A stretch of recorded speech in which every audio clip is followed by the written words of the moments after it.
Good evening, everyone, and welcome to the National Humanities Center Humanities in Class webinar series. Tonight's session is titled John Snow to Johns Hopkins, using geoliteracy to teach about medical geography. Our guest scholar tonight, our guest speaker is Chris Bunin from the Virginia Geographic Alliance. My name is Andy Mink. I'm the Vice President of Education at the Center. I want to welcome you to what has become our fourth pop-up webinar of this year's series. Each year we try to leave a little bit of wiggle room in our calendar so that we can respond to different things that are going on in our world, different current events. No way in the world we could have predicted the disruption that we've all had in the last couple of months. And I certainly do appreciate you being here after likely spending more hours on Zoom or Skype or in front of your computers than you have in many, many, many years. It's good too to see so many familiar faces as well as new attendees to our webinar series. Speaking of mapping, we could probably take many of your locations and have a pretty diverse map. 1 hour in either direction for me in Chapel Hill is Geneva over in Greensboro and Samuel on the other direction in Durham. Judith and Lisa are both in Texas, maybe somewhere near each other. Wendy's all the way at the top in Minnesota. Mary Andrea in San Fernando Valley. And then of course there's the Los Angeles group that frequently comes in and joins us each evening. Again, I want to thank you for joining us, and I hope that tonight's conversation is going to not only give you a healthy and relevant way to look at the current events that we're now teaching in and living in, but also some really specific resources and applications that you can take to your online classroom. Before we move on, I, as always, want to thank my education team. Mike and Libby are both working hard remotely. Libby's our primary contact in our webinar series and helps all of our lead scholars develop their PowerPoints and pull together their presentations for you to enjoy. And Mike Williams runs our online course catalog. The National Humanities Center, as many of you might know, is located in Durham. Unfortunately, though, we've been shuttered for the last 3 weeks and will continue to be closed until the end of the summer. I'm sorry, the end of the spring. That means we have to send our annual fellowship class home early. Each year we have somewhere between 35 and 40 university professors who were selected and awarded a full year sabbatical and fellowship. This year that included 6 international scholars. And again, right back at the beginning of March, many of them started to feel uneasy about traveling and needed to get back to their families. But you can always visit us online. And I would encourage you to go to our website. This website is relatively new. We launched this version of it early this academic year. And we've tried to make all of our content searchable and indexable so that you can find it and curate it and collect it for your own use. So for example, if you go to our site tonight and you type in disease or epidemic, you should come up with a recording and the corresponding documents for a webinar, the first pop-up webinar we did on March the 4th, titled Coronavirus in Context, Epidemics in History. We worked with Mary Wabel from the University of Pittsburgh to understand the long view history of disease and our human response to that.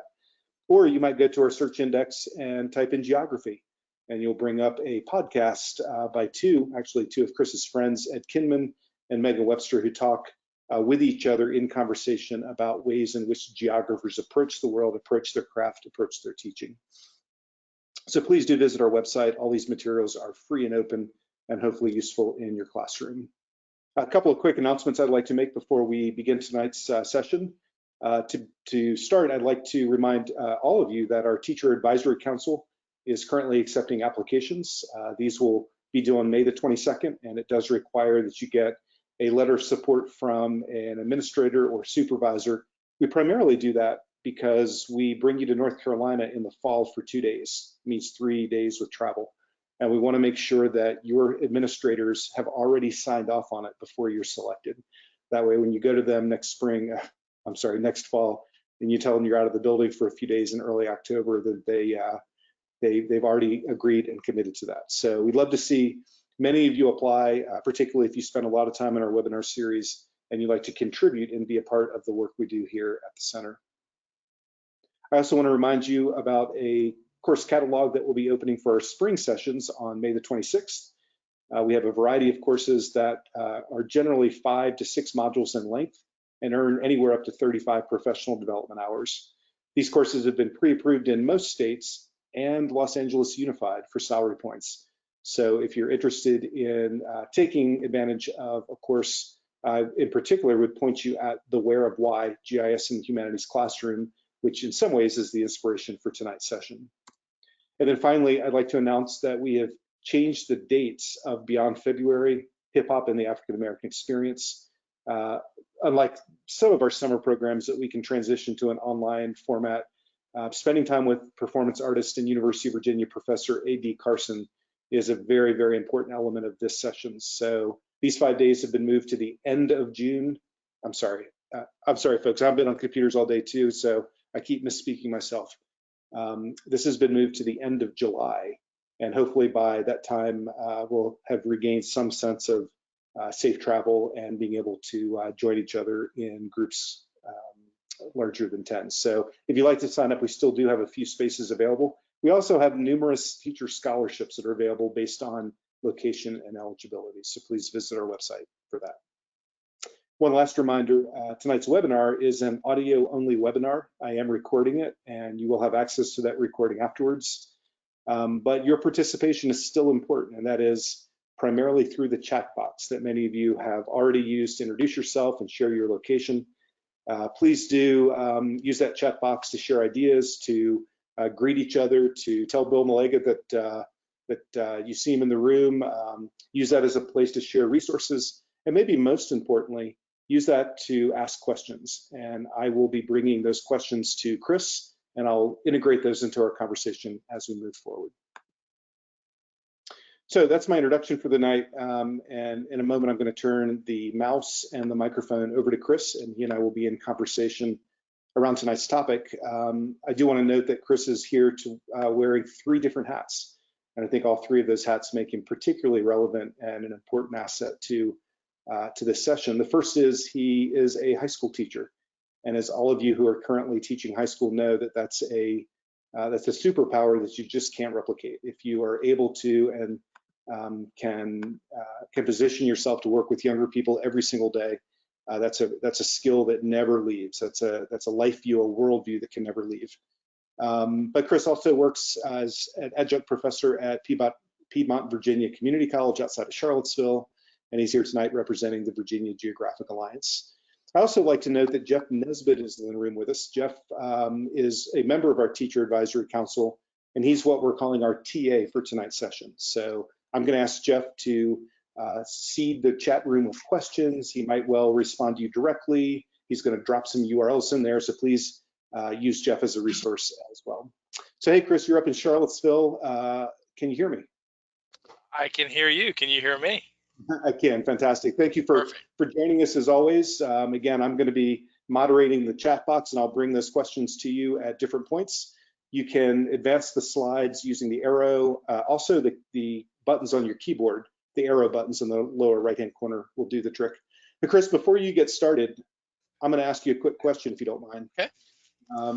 And in some ways, I think we've got a room of 200 some educators from around the country here, and they've all seen the title of your session.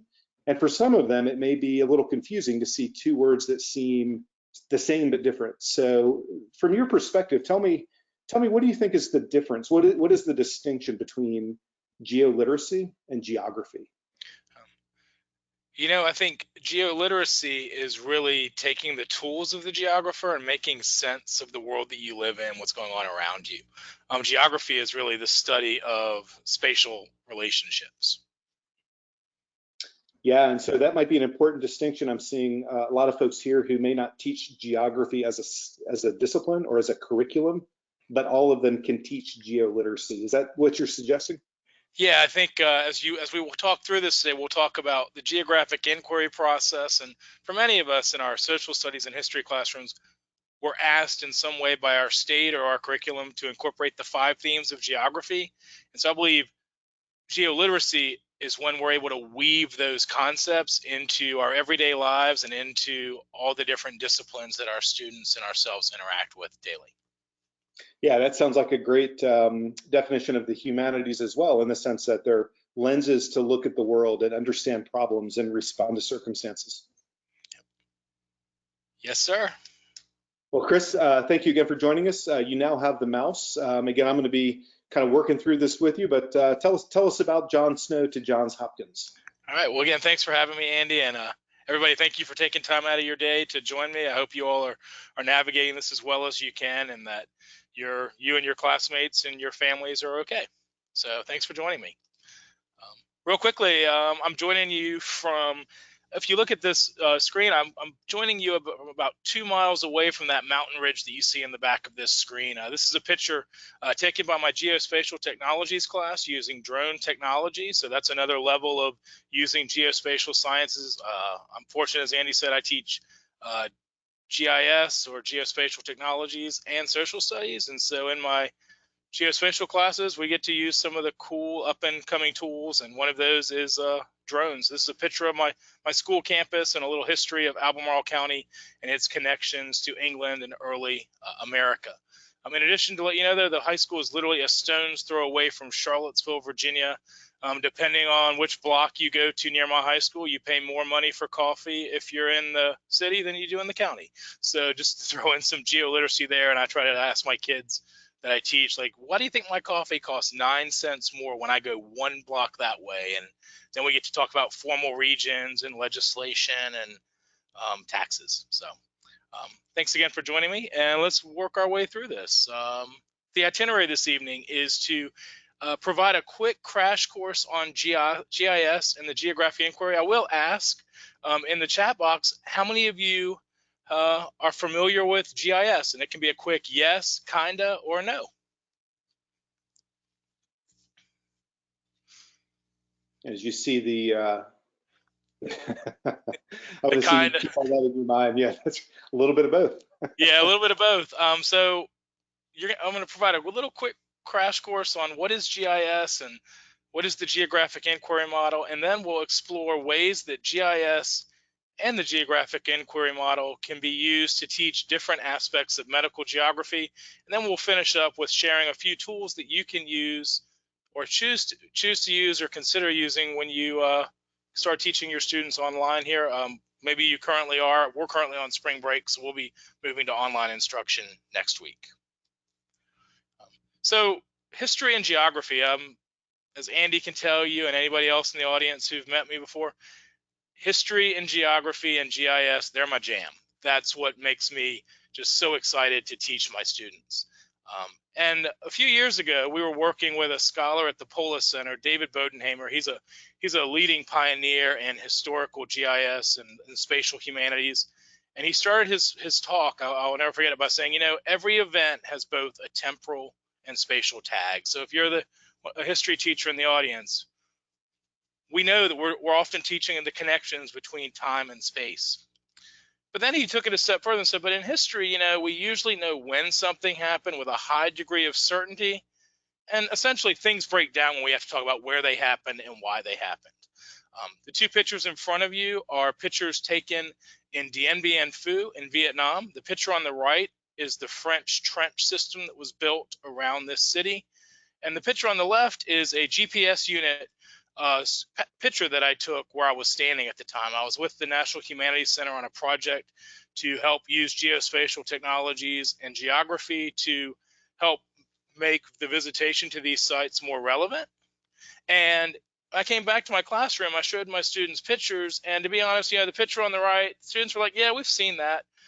We've seen that with World War I. And I'm like, well, you should have seen it during World War I. This is a French trench system. But the picture on the left, that's the one that I had so many questions that came up. Kids were like, why were you there? Like right there, like that arrow's right near the international border of Laos and China. Why there? Why was France there? Why did the battle end there? And I think that's the power of geography, GIS maps, and that question of where leads to so many more understandings and studies. So why were we there? We were there for the fall of Dien Bien Phu. This is a historical photo of the fall of Dien Bien Phu. And then here are a couple of pictures that were taken on our visit. In the middle on the left-hand side, in the middle in the brown shirt is Andy Mink. The scholar wearing the baseball cap in the back is Christian Lentz, a professor at UNC Chapel Hill. And we were there to start to try to figure out how could we make sense of this place and think of ways that we could bring this back to the United States, as well as assist American or other travelers visiting this site. When we get there, lo and behold, we see a bunch of 9th graders from Vietnam, Vietnamese students who are there with their iPads, their cameras, and they're interviewing us on why are you here? And then all of us, of course, we are clearly not from there. And people started taking pictures and asking for selfies. And one girl said, "Hey, can I take a picture with you?" And next thing you know, I'm on Snapchat. And I think that as we work our way through this talk, these tools that I'm going to be sharing with you, these are tools that connect with our kids. These are the tools we're using every day. So tonight's phrases that I want you to think about, and you're going to hear me refer back to these throughout the conversation, is why do we use maps and why do we use GIS?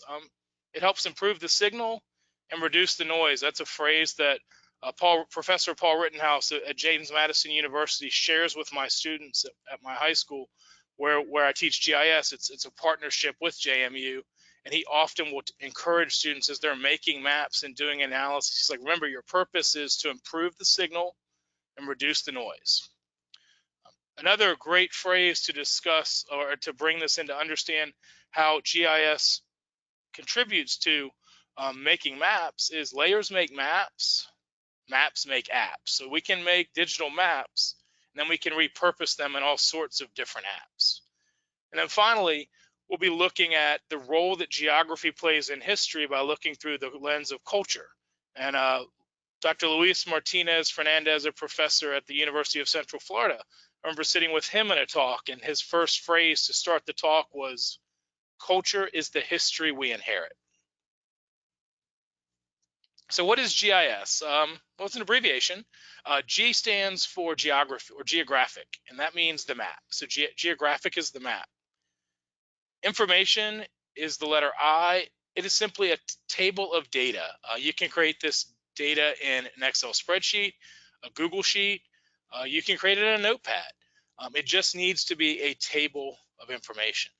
And the system is how the information in the map dance and shift back and forth based on questions you ask or relationships you'd like to see.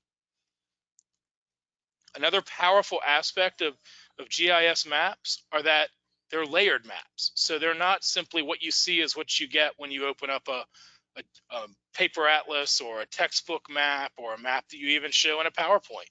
These are maps where information and features can be turned on or off, and they can interact with each other. We see these tools in our lives everywhere. A few weeks ago, I was supposed to go to the National Council for History Education conference in Cleveland. I was going to drive, and I pulled up my driving directions, and I was using a simple GIS map. Say, hey, I'm at point A. I want to get to point B.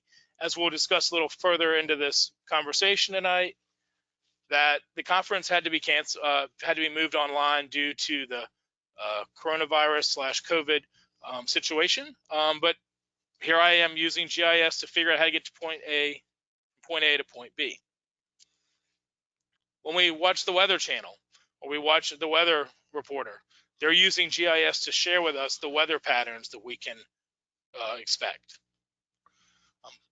Currently, there's voting going on in Wisconsin tonight. Political candidates use GIS to figure out where to go to canvass, and then the reporters use it to report out the results. This is a senior level project that a student was doing this year where he had to create a campaign project for Elizabeth Warren, and he used GIS to create a web page to interact with where should she go to vote for swing counties. And this is a swipe map showing where predicted Republican and Democratic voters are, and then beneath it is the level of education that, based on the U.S. Census, that fits with these counties. Those are just the interaction between two different layers. We use it to make decisions in our communities. This is a heat map of trash in Raleigh, North Carolina. Raleigh has created an app where people can go around. It can be city workers and public folks who have access to the app, and they drop in where pieces of trash are on the street, and they use this map to make decisions as to where to send the street sweepers. Angela, you asked a question of some of these maps. The map on the previous slide, a high school student did make this map. As for this map, this was created by a public employee in Raleigh. And one of my favorite ones, and actually to be fair, I can show you all the cool maps that I love. this is the map that gets students to take my class. I show them this environmental geographer, Kirk Goldsberry, who went from making environmental maps to, on the side, starting to map out NBA shots and creating heat maps of shots. And he has now been an NBA executive. He's worked for ESPN. He's taken the role of GIS and made it work for sports analytics. And this really is the map. When I get kids to come in and go, hey, what's one of the first projects you want to do? They're like, I want to map LeBron James. I'm like, well, hey, you know what? There's a great data set out there. We can get you to do that. Hey, Chris, let me ask you a quick question. And as you've shared these examples, and I think the next one is going to maybe even illustrate this question. I can bring it up. Yeah. And that is the scale and the scope of maps. So you've gone from sharing a state level to a city level to something as narrow and small as and granular as a basketball court. So it seems like you're suggesting too that these GIS technologies can be layered on any scale of area.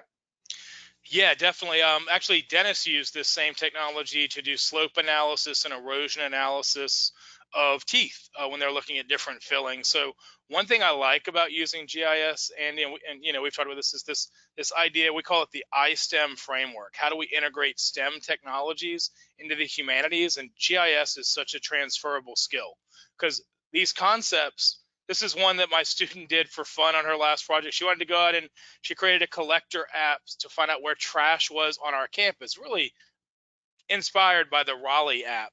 And she went around the school and found out that, wow, our school is pretty clean. And then she started thinking about other ways to have fun. And so she set up a Twitter page for students to tweet out where they see the hall monitor. And she started plotting those over a week-long period of where's the hall monitor. And the kids had nicknamed him Clive. And he knew that. And I gave him a heads up and said, hey, our kids are going to be mapping you. He was like, that's okay. And so she created a map to say, here's where the hall monitor is at certain parts of the day. If you look on the bottom right, she does have a nice disclaimer. So she learned a little bit about the legal nature of making maps and said, this is a theoretical map and I'm not encouraging you to skip class. But the neat thing you mentioned, Annie, is that here's the students taking the same skill that Kirk Goldsberry is using for NBA analytics and that Raleigh Durham is using to map out trash. So to give you a little experience with GIS, I want to take you back to an event that happened about 105 years ago, might be a little longer than that, the sinking of the Titanic. On the Titanic, 1,341 lives were lost, and there's a table out there in Wikipedia of all the passengers that were on the Titanic. Now I'll ask you right now, so for something to become geographic, you have to have a location. And so this is one page of a 47-page document of the fate of the passengers on the Titanic. If it's a blue line, they survived. If it's a not blue line, they did not survive. And you'll see that there's a column on the far right for their body number. But I'll ask you, when you look at this table, do you see any columns that provide locations? I'll take a minute, Chris, and let folks get their fingers ready to type in an answer. Where do you see location?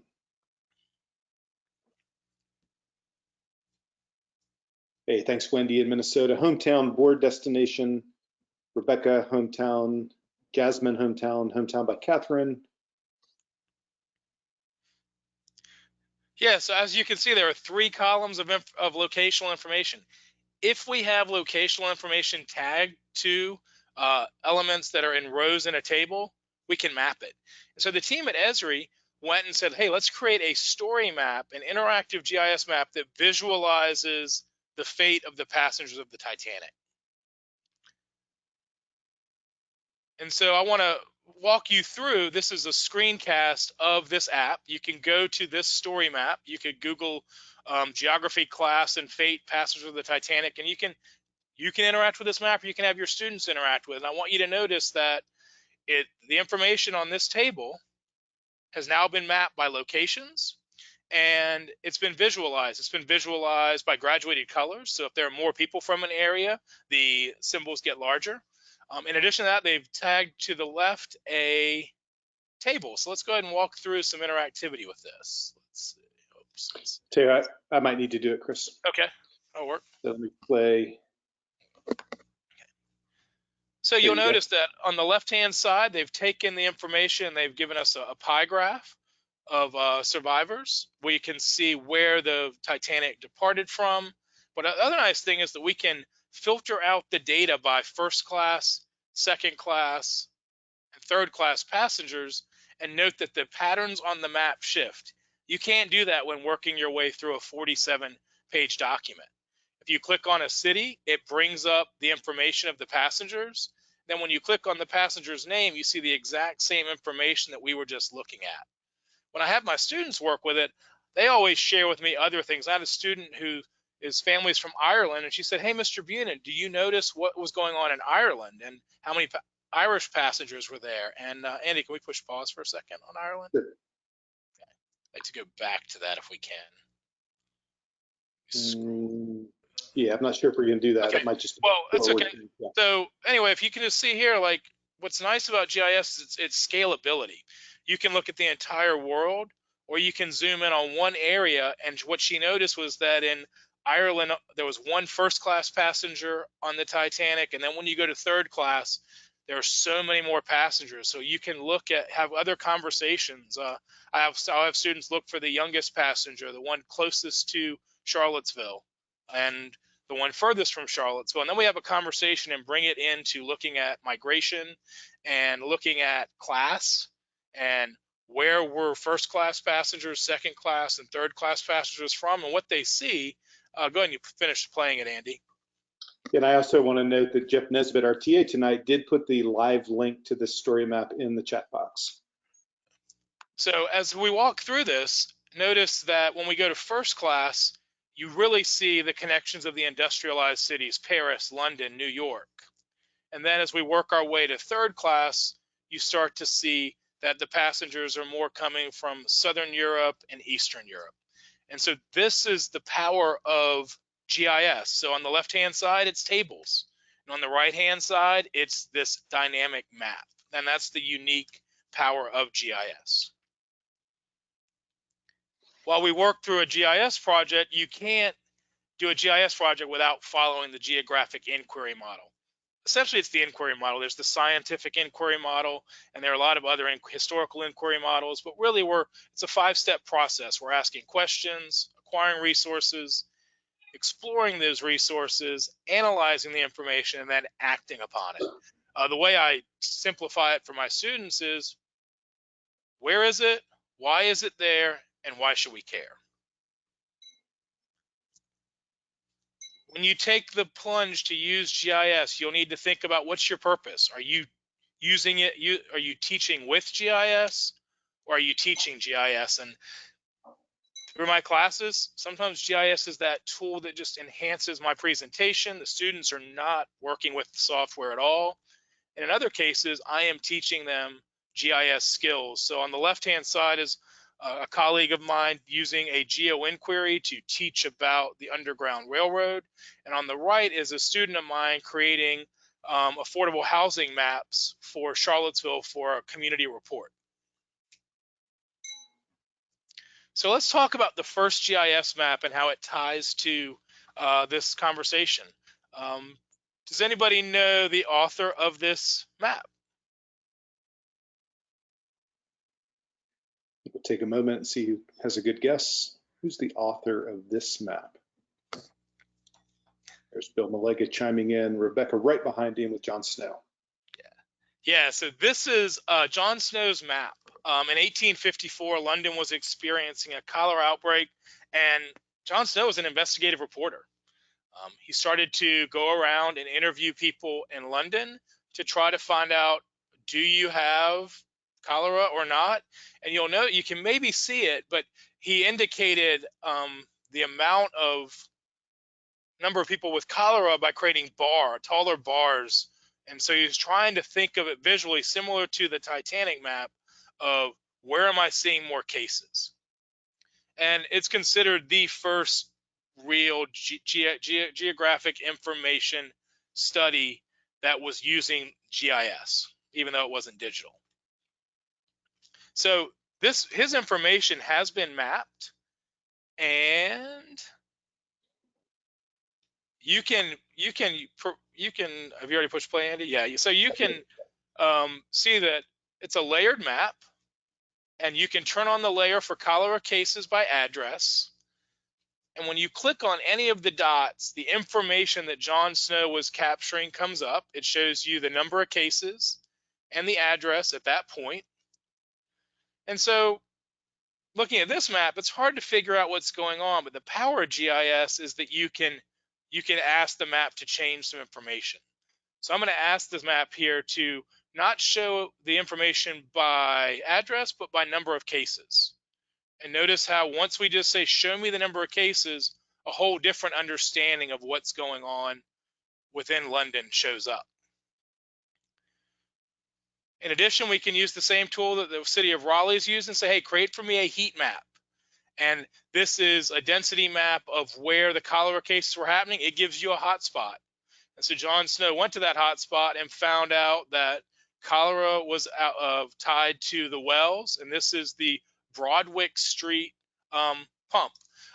This lesson is also available for you to peruse with your students. I actually use this as one of the first activities I use with both my world history class and my AP Human Geography classes, just to get them to start thinking geographically, looking for patterns and thinking about where's it going on, where's it not going on. And so this is a GIS example of John Snow's historical map. If you go to London today, you will see that they have returned a replica water pump because he was the first one to realize that cholera was a waterborne illness, and it's something worth celebrating because they shut the pump down and people started to get better. Well, people stopped getting sick, and the epidemic ended. So if you ever head to London, head to the John Snow water pump. Today, how's GIS being used? So we can go from the simple mapping of John Snow, but cholera is still out there, and we're using geospatial technologies to remotely try to figure out the sources of cholera. Here's a NASA study where NASA is using satellite imagery to take images, and they can do color samples of the land to figure out and predict where cholera attacks occurring in Yemen. And so this is just a very 21st century analysis using different geospatial technologies. So let's think of other places where medicine and disease show up in history classrooms. And one place that I know that I teach about disease is smallpox. And so right now I'll just ask, what units of study do any of you teach where smallpox comes up as a topic? Thanks, Renee. Guns, Germs, Steel, American Revolution, says Rhonda, TAC member up in Wisconsin. Thanks, Jasmine. Wendy Harris says Columbus, Native Americans by Catherine. Jessica Friday, 1493. Thanks, Stacy, Native Americans.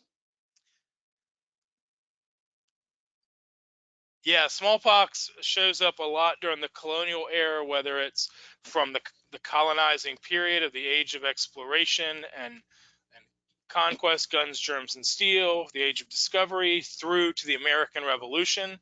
This is a political cartoon that I use with my students does anybody know the person that they are making fun of in this cartoon?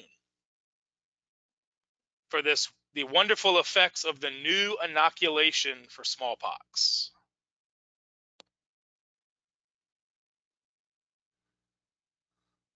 You got it, Michael. First one there. Yes, this is Edward Jenner with the smallpox vaccine. It's right there in our Virginia State Standards of Learning as one of the important things that happened to advance the age of enlightenment. And so this is a cartoon about the smallpox vaccine. When I teach about the geography of smallpox, it shows up where many of you mentioned in my curriculum, the age of European exploration. And there's a tool out there with a lot of ready-to-go GIS activities designed for classrooms. These are called geo-inquiries. Geo-inquiries are 15 to 20-minute activities that have been designed for a number of benchmark topics. So go ahead and push play, Andy. Sure, certainly. And so when you go to this site for geo-inquiries, you will see that there are collections of 15 to 20 activities that were designed by teachers for teachers. And the maps were made by a professional cartography company after the teachers gave them the specs. And the activity I want to quickly show you where I bring in smallpox and disease early on in my class is with a geo-inquiry called the Great Exchange. Some people call it the Columbian Exchange. We landed on calling it the Great Exchange.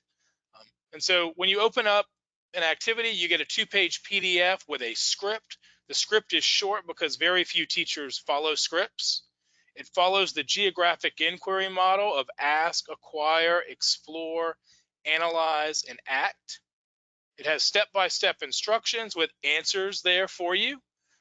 However, you might start to work with one of these and realize I want to go in an entirely different direction, and you are more than welcome to do that. You click on the map link and it brings you to a ready-made, ready-to-go GIS map. Within these maps, you can change base maps. There are about 20 pre-made base maps in there, so you can change the way in which you'd like for the map to look. You can turn on satellite imagery. This activity was designed using the light gray canvas backdrop. When you click on content, the layers for the maps come up. And this one walks students through first asking where were the crop origins. And the first question is, where was the potato first grown? And kids always say Ireland or Idaho, but the truth is it's the Incan Empire, it's the other I, right? And then you can say, well, where are potatoes today? And you can turn on the layer and they can see how things diffuse from their hearths to other areas. This shows you the diffusion right here of bananas and how bananas are a very tropical plant that diffuse from Southeast Asia directly west. But really the heart of this is the Great Exchange and looking at what things were exchanged between the New World and the Old World. And these are little map notes that the students or you click on. And then they work through plants and animals, and then they look at New World diseases, syphilis, and then they look at the list of Old World diseases that were introduced to the New World. And of all the things that my students are surprised of, they're typically surprised that we grow so much corn, but they're also surprised at the number of diseases that were migrated from Europe to the Americas. So they learned that it was more than smallpox that killed so many natives in the Americas. They also will learn and they'll ask you like, well, isn't syphilis a sexually transmitted disease? And all I do is simply answer yes. Yes, it is. And then they can go talk to their health teacher about it. I'm not going any further than that. This is a great 15 to 20-minute activity. I use it in all my social studies classes. I actually use it with my GIS class just to have them start to think about ways to improve the signal and reduce the noise of all the complex things that are going on, and simply showing the geography that smallpox came from this side of the world over leads to another understanding. Chris, I've got a couple of questions I'd like to pause you with. The first is, some of these are technical questions, some are more conceptual. Jessica Friday asks if, to your knowledge, do these tools and in particular the Esri resources, do they work on iPads? They're clunky on iPads, but they do work. They're better on a Chromebook or a laptop computer, but they will work. Is that because your finger pad is just not quite precise enough to swipe the layers? It's often like, because like on like to zoom in, like with a computer, I can hold down the shift key and draw a box over an area. So when you're zooming in on the computer with just the interface of a touch screen, it makes it a little more, it makes it clunky. It's not impossible. I know some teachers who use it. It might just take some practice. Melissa Merritt asks, do these integrate easily with Canvas? They do integrate with Canvas. The way that I've worked it around with Canvas is so when you click on the map, they'll give you a short bit.ly link, but if you click and you capture the full true web address for the map, you can drop in a hyperlink right into Canvas and send your kids off on their own. Great. The way that I'm going to be using these next week, because we're being asked to teach, we're trying to teach online without students having to be online. I'm going to be taking a lot of screen captures of these and dropping them into a Google slideshow so that the students will go through the Google slideshow with the same steps. They just don't have to have an internet connection to do it.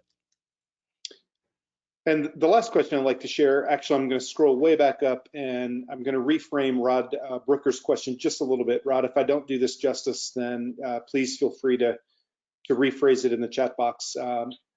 Rod's original question is, how does one decide which data sets might prove interesting in this layering experience? And I'm going to change it just a little bit, Chris, and ask you to talk some about the ways you're seeing data collected differently, knowing that it can be visualized this way, right? So it's one thing to take existing data and put it into this tool, but how is the actual data collection process changing and the ways in which we're documenting our world? Oh, yeah, the easiest way to share how data collecting has changed is smartphones and mobile apps. There's an app that you can download called Art Collector that speaks seamlessly with the maps I'm showing you. So for instance, last year I taught a freshman seminar class and I sent the kids out with an interactive app to find places of confusion, places of comfort, places of avoidance on campus. And I was able to start to find out, well, why do you avoid this place? Why do you like this place? And sometimes that can lead to a lot of interesting understandings. It's actually the same technique they use in refugee camps to start to map things out early on when they're trying to figure out where are safe places and where's medical care. And so I think the mobile apps is a way to do it. You can also, with the same thing, create an editable feature service map and kids drop in things. I'll tell you, the most interesting thing with data, it comes from your students. I have students always that will come up with interesting ideas. I had a student this year make a restaurant app for our kids because we went to a long lunch and they came up with an app, say, how much time do you have to go to lunch? What food do you want? And they fill out this questionnaire and they get returned a map. So if it comes to historical data, expect that sometimes you're not going to find the data that you want because we weren't using geospatial technologies and digital data tables hundreds of years ago. And so you do the best you can and make the best maps you can. Let me push down on that just a little bit, though. As a humanities educator with all the humanities scholars that we work with, the word data in some ways is kind of a clunky sort of STEM-centric word, data. But it sounds like what you're saying, particularly in your example about the refugee camp, is this is a way to tell stories. Absolutely. So there's a narrative arc, there's a sense of memory and place, there's a sense of interpretation and subjectivity. Talk to us a little bit about the ways that, and I mean this outside of any tool or any technology, just generally speaking, how storytelling is enhanced, which may then lead some of our participants tonight who teach in ELA classes or literature classes. Tell us more about the storytelling aspect. Well, I think the thing that it allows with storytelling is you can put two narratives side by side in the same place to map things. So I know we have a number of folks from Los Angeles, and there's an interesting historical GIS map out there where people have mapped out eyewitness and other accounts of the LA riots of 1992. And so you can map out how do perspectives change based on the neighborhood that you're in or the angle in which you saw the story. So we can take these stories that we traditionally tell and just plot them out, and now we can start to see geographic connections or make inferences of patterns. And I know there's a person out there who maps out spray painting tagging for gangs and looks at turf lines and looking at where do we potentially see conflict and maybe ways for resolution. So communities are using this software to better understand their communities. So it's not, so I have to think like you can use it for crime analysis, you can also use it for community relations. When you talked about different senses of place, D.W. Meinig has an article that he writes about 10 different versions of the same place. And so you can have students go out and community members map out their own understandings of places. We're doing that in Charlottesville with the number of different monuments we have. I know the Robert E. Lee statue and the Stonewall Jackson statue have made the most news, but in Charlottesville we have statues going back to the French and Indian War, the American Revolution, the American Civil War, the Civil Rights Movement. So you can start to map out these things and then wonder which ones made it in front of the courthouse and which ones didn't. Charlottesville's Vietnam Memorial is not on the courthouse steps, but it is off in a park, and a lot of that shows the social context of when they were dedicating the memorial, how people felt about that conflict. So I've heard you say a couple of words, and then we're gonna move on so we stay on time. But a couple of times now you've said you've used terms senses, emotions, feelings, felt. So it sounds like what you're saying is we can map feelings and emotions, which is a pretty powerful tool to offer students. Yeah, we can. And you've reminded me of an old school mapping tool. When I taught middle school, I'd take students on a bike hike to Gettysburg, and I'd give them a map, and they would just map out on a scale of 1 to 10 where they felt like they were in the most hallowed place on the battlefield. Like, how do you feel right now that we're at the visitor center? How do you feel now that we're going up Seminary Ridge? Now we're on Cemetery Ridge. Now we're at the high water mark point. We are in the peach orchard, and I'd have students map out their feelings on a Likert scale. Once you do that, you can then, if you were put in a GIS map, which is what I would do now with smartphones and things, we could quickly symbolize it and have them put in their own stories. I've seen, and of course, people, yeah, go ahead. The suggestion is that those feelings emerge from those places for a reason. It's not random, it's not, accidental, but there actually is there's a purpose and a reason why those locations elicit those feelings. Yes. Chris, thank you so much for answering those questions and going sideways with me for a minute. We'll return to your next slide. Okay. So previously showing you that geo inquiry, again, they're Creative Commons. You can take them, you can customize them to fit your classroom. But to me, when I think of smallpox, here's another geographic lens to it, and it's space-time compression and the increasing of speed. Right now, we're seeing that with the coronavirus, with transportation of vehicles, transportation of planes, but with smallpox, it was the introduction of the horse. I believe, is Dr. West giving a talk this week, Andy? Thursday, yeah. So Dr. Elliott West has a great talk about the grass revolution, and he talks about how the horse transformed life on the Great Plains. He talks about how the horses were returning home when the Europeans arrived in the Americas, and in 1680, the Pueblo Revolt freed the horses from Spanish control, and the Great Plains natives started using these horses, transformed their lives. It influenced food, trade, military travel. According to his calculations, it increased their power source by 10. Then he also notes how it also allowed smallpox to go from being endemic to epidemic. And so typically the smallpox, if smallpox showed up in a community, that's where it would die out. But now with horses, the disease transported from one place to another, and he says it's not really a coincidence that, or it is that the first epidemic of smallpox occurred in 1780, and a lot of that is tied to the speed of travel with horses.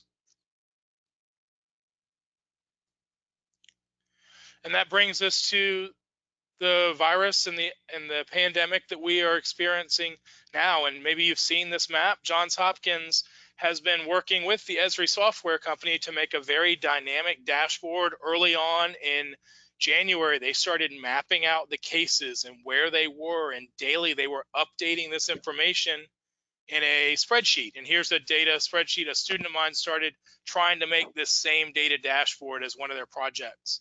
And so we went to Johns Hopkins, and we were able to see the data. And you can see this is data that he collected. I'm sorry, no, I grabbed this. Yeah, he grabbed this. Actually, kind of a eerie day for him to start to download. He downloaded on Valentine's Day. I was like, do you really want to start downloading this? He said, sure. I was like, okay. So this is the table, and you can see on the left-hand side of the table, you will see the territory and the country that the data is in. And then on the right-hand side, it has the number of cases, people that have recovered, and casualties. And so they took this information and they made this interactive dashboard. And Andy, can you go ahead and push play on this one? And so if you go to this data dashboard, you will start to see the interactivity of GIS. You click on any of the circles and information comes up. It's very similar to the dynamics of the Titanic map. And then you can start to zoom in on the map. You can draw a box over North America and see the instances. This was screen captured yesterday morning, and it's showing you the information. Typically, they're putting the data in by the city or the county center. So they don't have, on this map, they're not giving you the specific location. If you click on the name of a country, it can automatically zoom over to that area. When you click on the United States, it brings us right back to the center, creates a little blinking or radiating symbol. And that's the dashboard that I've seen it in so many news places. But, you know, here we are trying to understand it, and it's helping shed a lot of light on what's going on. By mapping this, they're able to see where cases are rising and then when cases start to go down. So as we ourselves are trying to flatten the curve, this information has been helping inform us of what can we expect, but also in which areas are things working. And again, here's the data table that is driving it. For days, they were updating it, and you could download it as a simple Excel spreadsheet.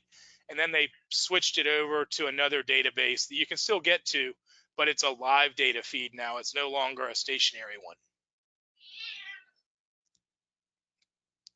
So then let's shift away from technology for a while and just think of other ways that medical geography shows up in our curriculum.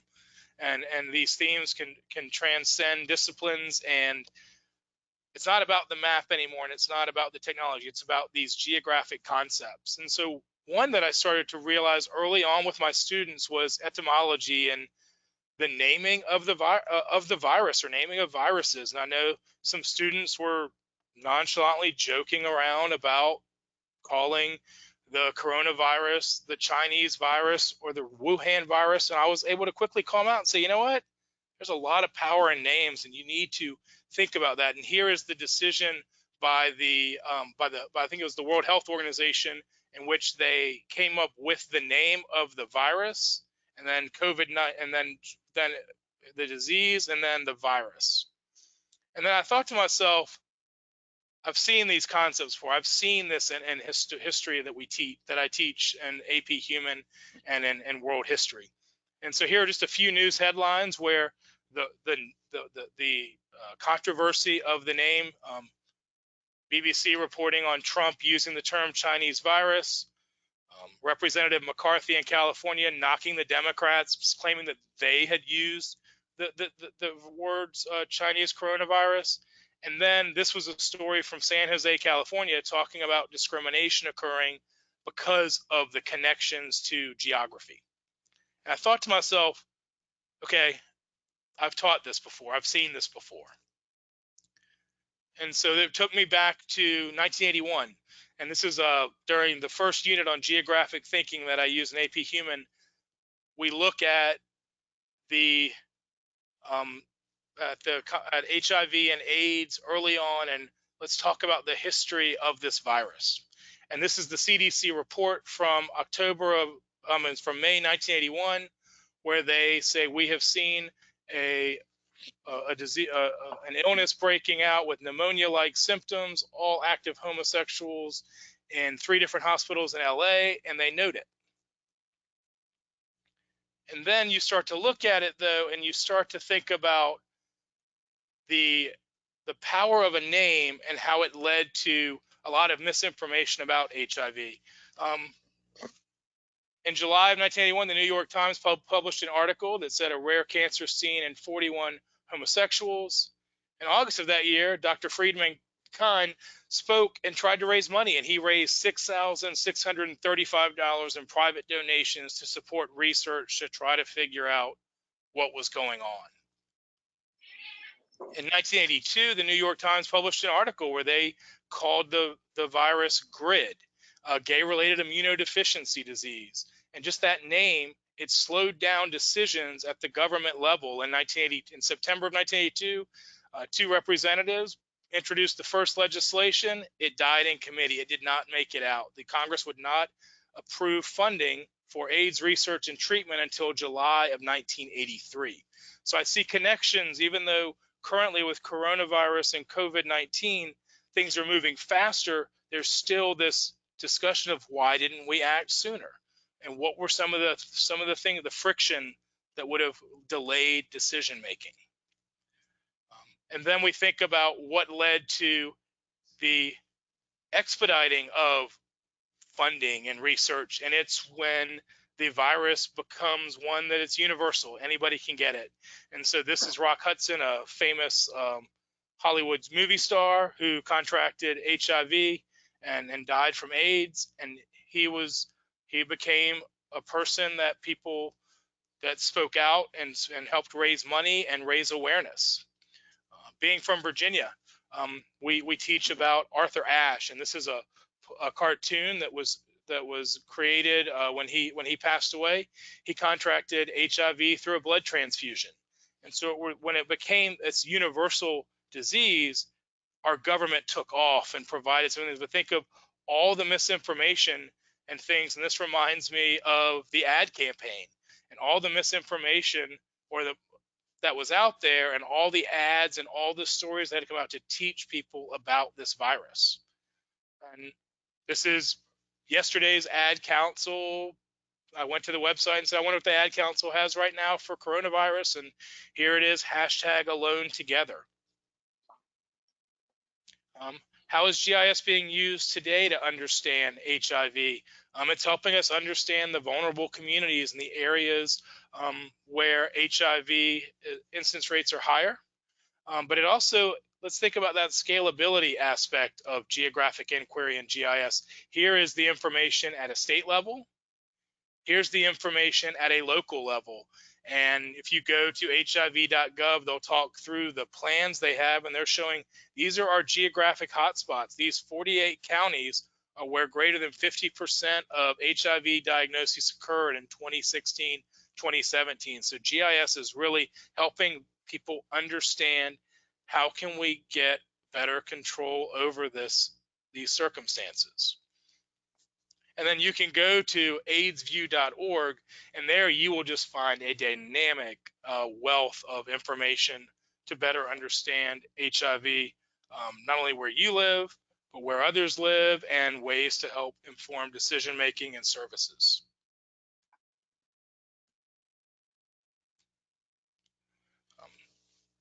And that's in the United States.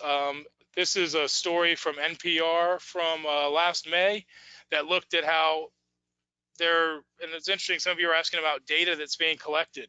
This is data that was collected because they can't track individuals. It's very difficult to do that.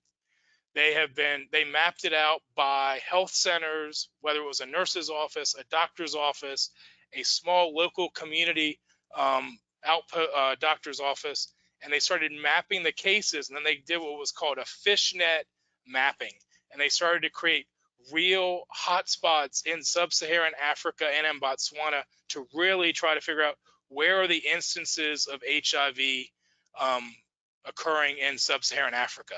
And what I like are some of the quotes from the story. There's an increasing appreciation that this epidemic is less homogeneous than people have imagined. So I think about how in AP Human Geography and others, we just talk about HIV is really a problem in sub-Saharan Africa. Well, that's really oversimplifying things. This map is really letting you know this is specifically where it is. These are the hot spots. In addition, as Laura Dwyer Lindgren shares, the story's changing. You can see how the number of people who are in need of treatment and where those people are concentrated is shifting over time. That's the other nice thing about the GIS map. When we go back to the Johns Hopkins map, they're able to show how things are shifting around the world. Again, just so you know, they didn't go country to country. They broke it down into grids of thousands of little squares. And they did this GIS technique called spatial join. So you join features to spaces. We do that with thematic maps of the United States, but often the spatial join is the state of Virginia or the city of Los Angeles. But this, they said, no, we're going to put down grids and then we're going to just say, join it to this area. And they were able to get a much more accurate map using GPS location tags and then starting to look at HIV prevalence and how it's changed over the last 2 decades. Here's another recent headline. Many people have coronavirus and have no symptoms. And I was thinking to myself, where have we seen this in the history books? And it made me think of this woman right here. So right now I'll push pause and say, does anybody know the nickname for this woman? Ooh, that was fast. A lot of people jumped in there. Catherine with Typhoid Mary, Angela with Typhoid Mary, Leslie. Yeah, this is Typhoid Mary. So here's Typhoid Mary's story. She worked as a cook for affluent families around the New York City area. In 1906, she worked for a family in Oyster Bay, and within 2 weeks, 10 of the 11 family members were hospitalized with typhoid. One family hired a researcher to go around and try to figure out what's going on. And he was able to trace the typhoid outbreak to Mary. And he said she seemed to be in perfect health. Through about a 2-year court process, she was found guilty twice. And after her second time of being found guilty of spreading this virus, when they said you can't cook anymore, you can't come in contact with food. And interestingly, when you do more research about the story, they'd see peaks in typhoid contraction on the days in which she served ice cream. So when she was cooking food, the heat was killing many of the viruses or much of the virus. But when she served ice cream, that's when they believed typhoid would spread more quickly and easily. And she spent her last 23 years of life in quarantine.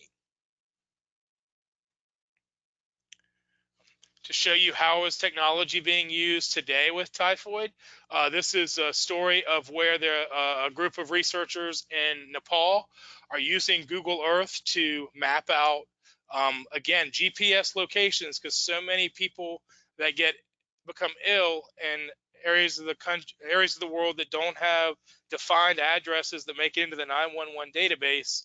They're using GPS coordinates, and this a group that, as they say in the beginning of the story, this is a 21st century equivalent to Jon Snow, and they are here showing how they're using Google Earth to help track the spread of typhoid and trace its sources in Nepal.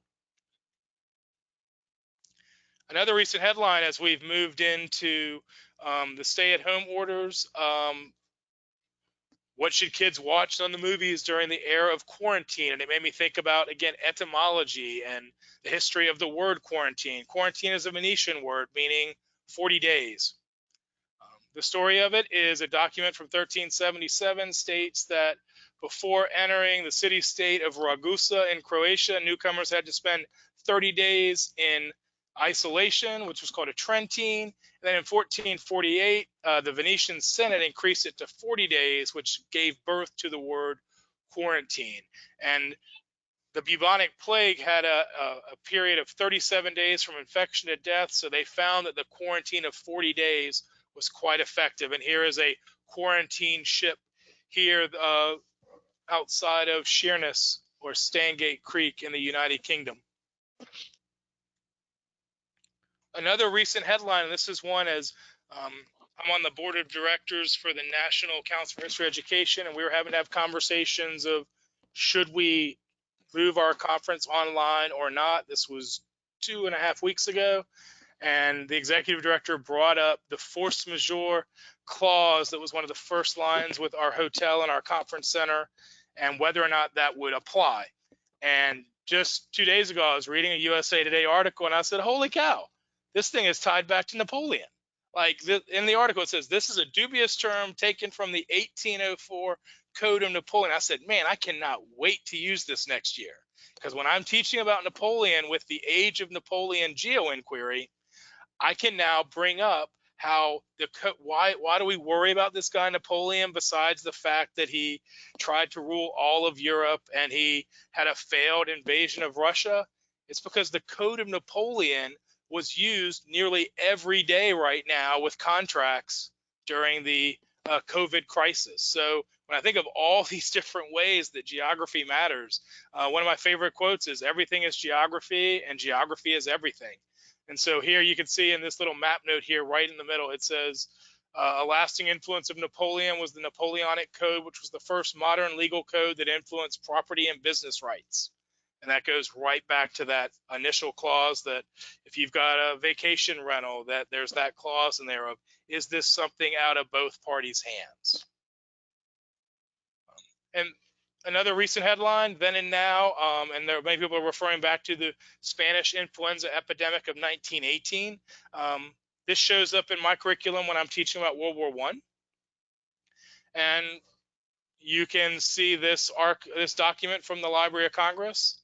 These suggestions look extremely familiar to the suggestions we're receiving now from our federal and state and local authorities, saying, you know what, cover each cough and sneeze, avoid crowds, walk to work, don't go to work, don't spit on the floor, avoid excessive fatigue. And so this was the warning that was sent out by the Treasury Department. And so when I teach the course, I show them this map taken from the American experience that shows the spread of influenza in 1918. And I can show you that again. It's an animated GIF, but it's a GIS map, and it's a simple map where each one of these polygons or areas, I'm sorry, I'm using GI speak, but each one of these areas has a date tied to it. And when you say show it temporally, it shows up and it shows the spread of the virus from September 14th to October 5th. So again, no need to know GIS as much as, hey, this is a really good visual. I use this also when I'm teaching different types of diffusion in AP Human. In recent cases where GIS has really mattered, the 2014-2015 Ebola outbreak, the World Health Organization Director Bruce Elwood gave a nice talk at the Esri GIS User Conference on the role that GIS played in understanding and approaching the epidemic. This shows you folks going out and mapping out hospital centers and treatment centers and figuring out drive time areas and where would they need to place these centers to provide a care quickly and efficiently. He also in the talk talks about placing places on the map that weren't on the map before, because even though people had visited these villages, they didn't necessarily make it onto the national maps. And then they mapped out where have they sent folks to help care, where are they sending caregivers, and then looking at tracking contacts. So there's no doubt that public health officials are using this now with the coronavirus and trying to trace contacts once somebody is found to have tested positive. And this just shows you the connection. So you can, again, see this idea that here's this really complex situation where GIS is improving the signal in our understanding and reducing a lot of the noise around it. Another area where I use GIS is when teaching about the Human Development Index. Here's the Human Development Index of developed countries around the world at the national scale. A couple of years ago, NPR ran another story on looking at showing how life expectancy changes depending on where you live in the United States. So it makes me think about, again, that scalability. Here we are looking at development indexes for countries around the world. This is a group out of the University of Washington that has mapped out different indices, health indices for different areas of the United States, so that we can look at really where do we see regional development disparities regional health access disparities. And so let's see, does this have a, it does, yeah. So when we push play, I want to look at how this is the life expectancy map showing you life expectancy from 66 years of age to 86 years of age. There's a 20-year difference depending on where you live. And notice this is a map where when you click on different counties, the information for that county pops up. In Virginia, my students are always surprised to learn that there's a large swing from Northern Virginia, where life expectancy is 81 years of life, 83 years of life actually. And then as we work our way down to the south side of Virginia and go all the way along the southern border to southwestern Virginia, life expectancy dips to 70 years of age. There's a 14-year difference. And so we can have conversations about human development index issues at a more local scale. In addition, if you go to this map, it's really well done. You can start to change different variables. So here we are, as I'm zipping around here, zooming out, I'm going to change from life expectancy to a risk factor. And so we can look at different risk factors. And one that I always found interesting is how things can change over time is smoking. So this shows you how people have reported how much they smoke daily, and it can go from 5% of the population to 30% of the population. And you can animate the map. And here's what the map looked like in 1997. And as that line moves from left to right, I want you to notice how American habits towards tobacco have shifted from 1996 to 2012.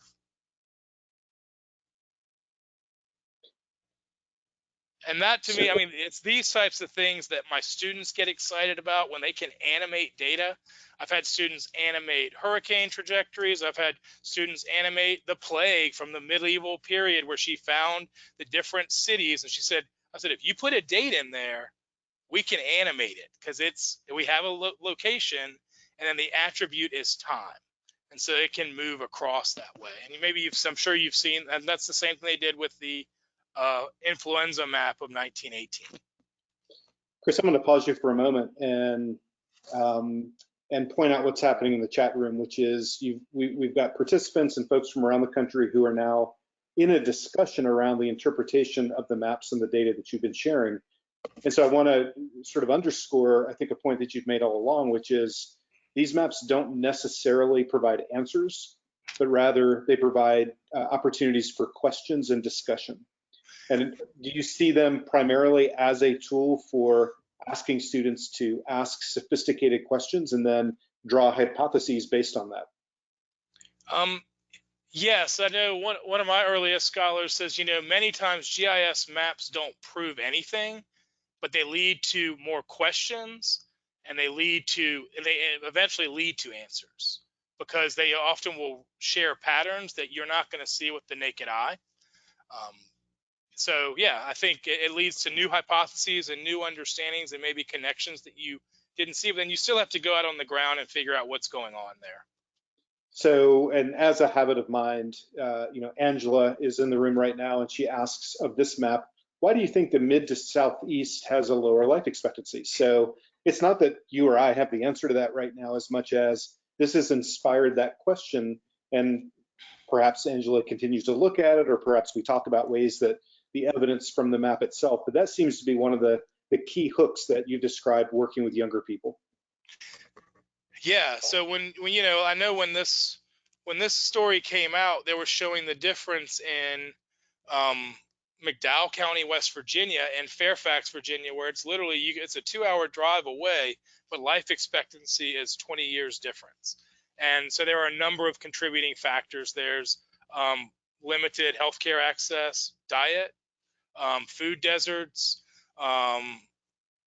drug use. I mean, there are a lot of different contributing factors. I think so what's nice is that if you have different questions with this type of map, you can go in and you can choose to change the different risk factors, and you can start to look at things. There's also a tool in GIS now called predominance. So you can put in 4 or 5 different variables, and the variable that is the most predominant one would show up. So for instance, if you put in different levels of education, rather than saying this one has more college educated people in high school or partial college education, it'll create a shaded map to show you areas where one area is really predominant and others where it's just barely predominant. So you'll see that in election maps. This county is really, really red, or this county is lightly pink. It just barely voted Republican in the last election. So, and those races, those, again, like with that, well, why is that area voting more that way? You're going to have to go out there and interview people and figure it out. Thank you. So how does this tie to my community, and how does it, so when we talk about GIS and access to care, recently, it's true, I was on a plane about 2 months ago. I talked sitting next to a passenger. She and I got into this conversation. She works at the University of Virginia's Women's Center, and I shared with her that I teach GIS, and we were talking about the different types of service learning that sometimes pops up. She's like, I have a service learning opportunity for you if you'd like to have it. I'm like, sure. What would you like to have completed? She's like, I have a number of patients who they're afraid to travel for a variety of reasons. They don't want to leave campus, and I would love to have a map for them to know how close care is and how they can get there. And I said, well, what if we could make you more than a map? We could make you an app. And so she came to our school. She sat down with one of my GIS 2 students. Really, this student's a rock star. And she said, here's what I would like to have. I'd like to have an app where a student can fill out a form and find out where care providers are and what bus route they can get on. And so this is still in beta format, but these are some of the maps that Heather has collected. She found out where the providers are based on the data UVA gave her. She then found a data layer of the bus routes. She got the bus schedule, and she started to fill out the form, create the form so that when patients ask questions, based on those questions, they get a map returned that says, here's the bus route you should get on, and here's where your provider will be. Once our school is closed for COVID-19, there's now another question of internet access. I've seen that in the news a lot lately. Like, as schools shift online, how many students will be left out? And so I got an email from the Albemarle County Broadband Authority that said, hey, we'd like to have a map of public Wi-Fi hotspots. And so, of course, what do? I email Heather. I said, hey, Heather, do you want to work with me on this map? And about an hour and a half later, we provided this simple map app to our school division and to our county to say, here are the hotspots that people can go to in Albemarle County to get internet access. So as we talk about these tools and we look at mapping disease, well, it's also mapping access to internet, mapping access to food. I've seen there stories of people mapping out where can you find those items that are in low supply at grocery stores. So folks are using these tools everywhere. And it brings us back to this data dashboard and how people are using this to make decisions, to practice self-distancing and doing our best to slow the pandemic. So as we get ready to conclude tonight's talk, I'd like for you to think about how space, place, and time match with the humanities.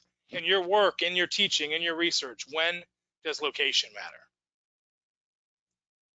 When does distance, direction matter? Neighborhood, region, territory. Sometimes I'll tell my kids the word turf. About the idea of scale, going from local, regional, national, global. And please drop in any connections to these themes, because if any of these themes connect with your content, then so does geography, geoliteracy, geographic inquiry, and GIS. So there are a lot of ways that you can bring in geography and GIS when you're being asked to teach online or back in your classroom. One of my favorite mapping activities I use in my classroom and I've been using with my kids at home is mapping where our food comes from. Thinking of that age of exploration and the Great Exchange. Taco Tuesdays are always a good time in my house, but my kids, I think they roll their eyes when I'm always like, do you know the history and the geography of this food we're eating? They're like, no, Dad, tell it to us again. I'm like, well, I got this great activity called the Great Exchange. It's take us 15 minutes. And in fact, I was using this activity just last week when I ran out of things to teach my kids. I was like, all right, I got to teach you something. So we brought up the screen and we started talking about the age of exploration and where our food comes from. And we're clicking on the map notes, and my daughter's reading some of them, and my 5-year-old wants to read them, but I have to tell him, well, you can't read yet. But so we're using these this activity. So when I teach this to my students, we start with the Great Exchange geo inquiry, and then I teach it to them, and they're always surprised at just how much corn actually is grown in the United States. Then I give them a form to fill out. So I know some of you are asking about this data and how do you collect it. I give them a geo form. It's basically, it's a Google form, but it has a mapped location that's tied to the information. And they simply pick a recipe of their choice, and they go line by line down the recipe, and they map out where's that ingredient from, and put in the name of the recipe, put in the name of the ingredient, tell me whether it's old world or new world, and drop a dot on the map. As this map starts out empty, and while the class is going in, it goes from 0 points to, if it's a class of 25, we'll have 300 different points. And there are a lot of points right on top of each other, and that's okay. In addition, I have them map out where's your recipe from, because I want them to see the difference in where a recipe is from and where are the ingredients from. It shows 2 different patterns. Students then take this same map and they take it and make it their own. They select their, similar to how we were selecting the first class passenger, second class, third class passenger. They filter out their recipe. They find their initials and they create this map. This is a map from a student of mine whose native home is Tanzania, and he mapped out Maharage. And then I say, hey, let's do a little bit of GIS wizardry, and I have them create a point to a destination, or origin to destination map. And so the recipe is the origin and the ingredients are the destination. You get like an airline spider map of this is the geography of your recipe. They then create a very simple 3 section story map where they share with me some map notes about some interesting things about their recipe, like the word casserole is the French word meaning saucepan. They then turn it into a story map, and they share with me a 3-slide story map of their recipe.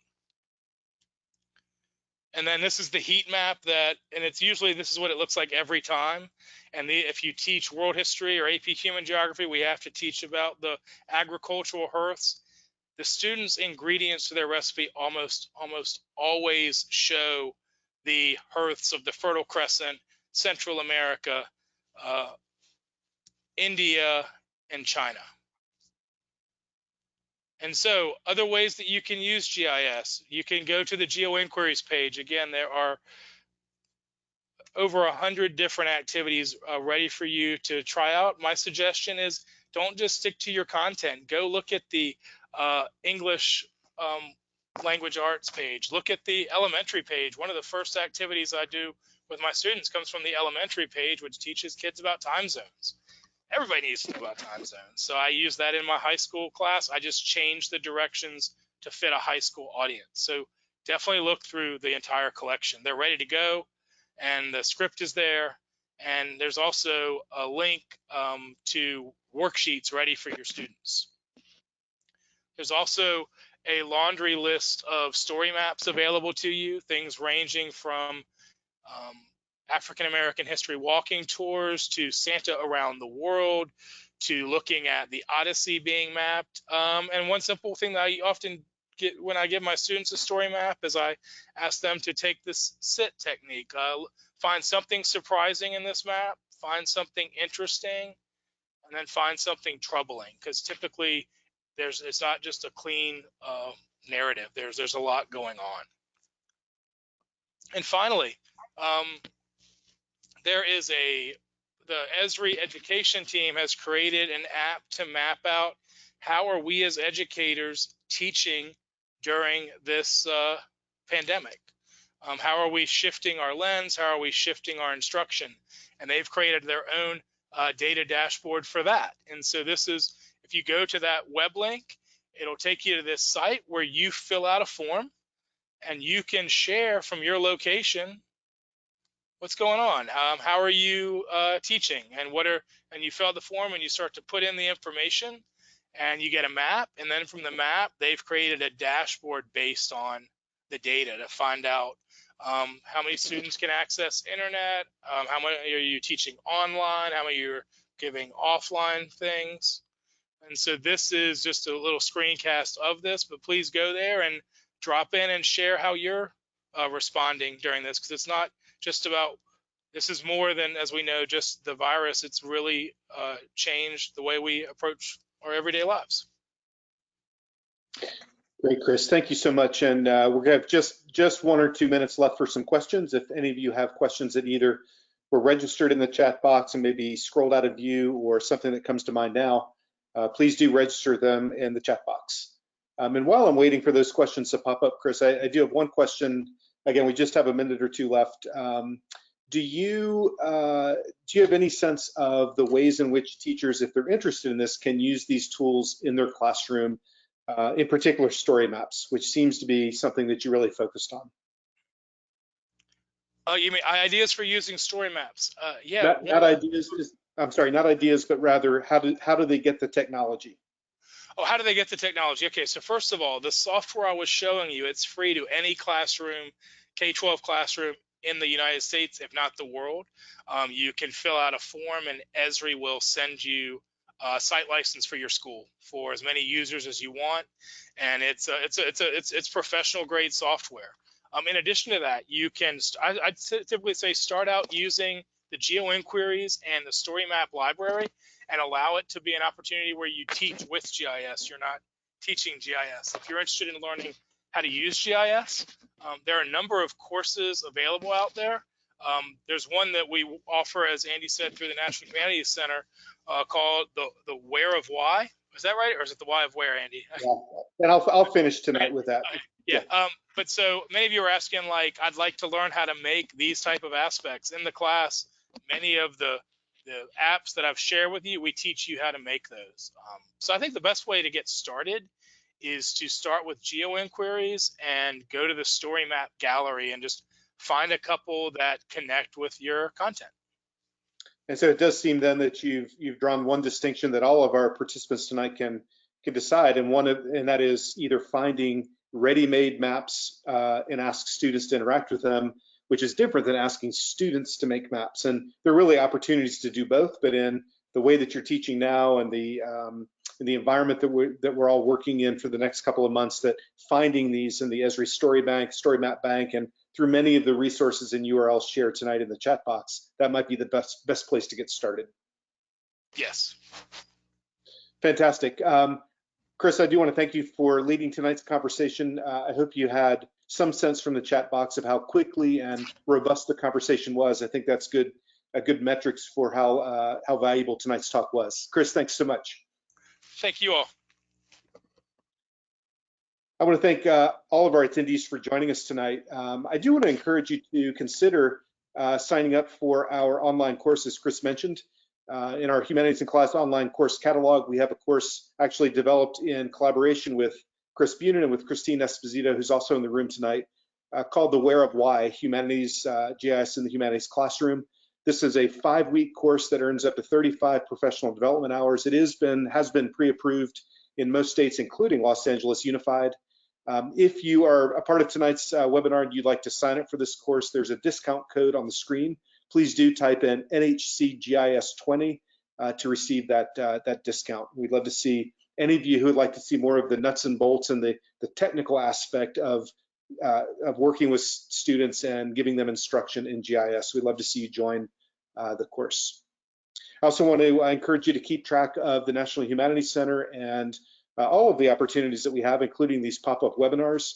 You can follow us on Facebook and on Twitter. You can also keep an eye on our website for any up-to-date changes and new offerings that we have.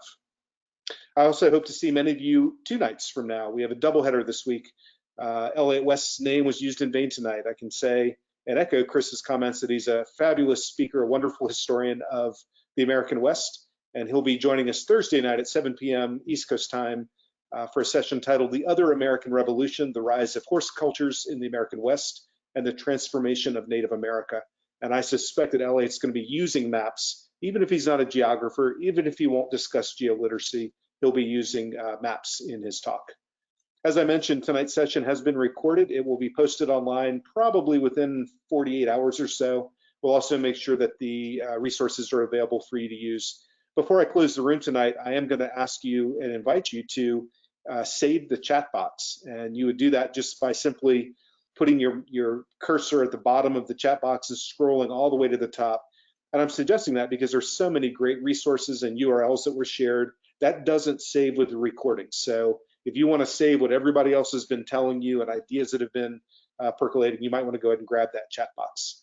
In just a moment, I'm going to open up the end of session survey. Once you complete that, you'll be able to download your certificate, and hopefully we'll see you again in the Humanities in Class webinar session. Please be safe, everyone. Aaron, to save the chat, you just simply and literally scroll your mouse up the chat box and hit Control Copy, I should say. Then maybe go to a Word document and paste it down so you can have it. Good night, everyone. Please be safe. We'll see you next time at the Humanities in Class webinar series. Good night.